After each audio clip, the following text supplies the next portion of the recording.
নমস্কার, স্পোর্টস স্ক্রিনে আপনাদের স্বাগত। আপনাদের সঙ্গে রয়েছে আমি কৌশিক। নজিরবিহীন ঘটনা, একেবারেই নজিরবিহীন। বঙ্গ ক্রিকেটের নিয়ামক সংস্থা অর্থাৎ CAB, cricket association of Bengal, এর ইতিহাসে এমনটা রয়েছে কিনা তা নিয়ে কিন্তু সন্দিহান খোদ প্রাক্তন যারা বর্ষিয়ান কর্তা তারাও। কি ঘটেছে? টাকা নিয়ে খেলানোর অভিযোগে বর্তমানে যিনি সিএবির যুগ্ম সচিব দেবব্রত দাস, তাকে অনির্দিষ্টকালের জন্য সাসপেন্ড করলো সিএবি।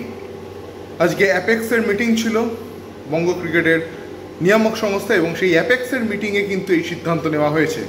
আগামী 23 তারিখ অম্বুডসম্যানের শুনানি রয়েছে, সেখানে দেবব্রত দাস আসবেন, তার কাছে যা কাগজপত্র রয়েছে সে সকল নিয়েই তিনি আসবেন।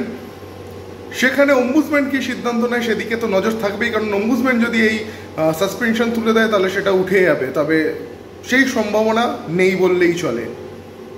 অনির্দিষ্টকালের কথা বলা হলেও এই যে সাসপেনশনটা তা কিন্তু মূলত 6 মাসের জন্য এই মেয়াদটা থাকবে। তবে যেভাবে এই দেবব্রত দাস সাসপেন্ড হলেন একজন অফিস বেয়ারার চেয়ারে থাকাকালীন, তার কিন্তু সিএবির ইতিহাসে কখনোই এমনটা হয়নি যে কোনো অফিস বেয়ারারকে সাসপেন্ড হতে হয়েছে।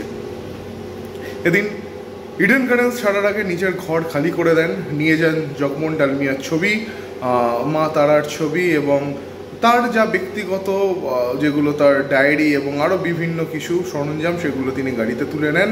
এবং শেষ মুহূর্তে তিনি জানিয়ে গেলেন যে আমার সঙ্গে রাজনীতিকরণ করা হয়েছে, আমি রাজনীতির শিকার। তিনি জানালেন যে আমার ছেলেই আমার থেকে দূরে চলে গেছে, এটাই আমার কাছে সব থেকে বড় দুঃখের, এবং আমি তো ছেলের সঙ্গে কথা বলিই না, এই সম্পর্ক আর জোড়া লাগবে না। তার বক্তব্য, আমার বাড়িতেই থাকে, আমার সঙ্গেই থাকে, কিন্তু আমার বিপক্ষে চলে গেল আমার ছেলে। এবং তিনি মনে করছেন যে এখানে রাজনীতিকরণেরই তিনি শিকার হয়েছেন, এবং এই মেরুকরণে প্রধান ভূমিকা কিন্তু পালন করেছে তার নিজের ছেলে। দেবব্রত দাস জানিয়েছেন সিএবি ছাড়ার আগে যে আগামী কিছুদিনের মধ্যে তার উকিলের সঙ্গে আলোচনা করে তিনি সাংবাদিক সম্মেলনও করতে পারেন।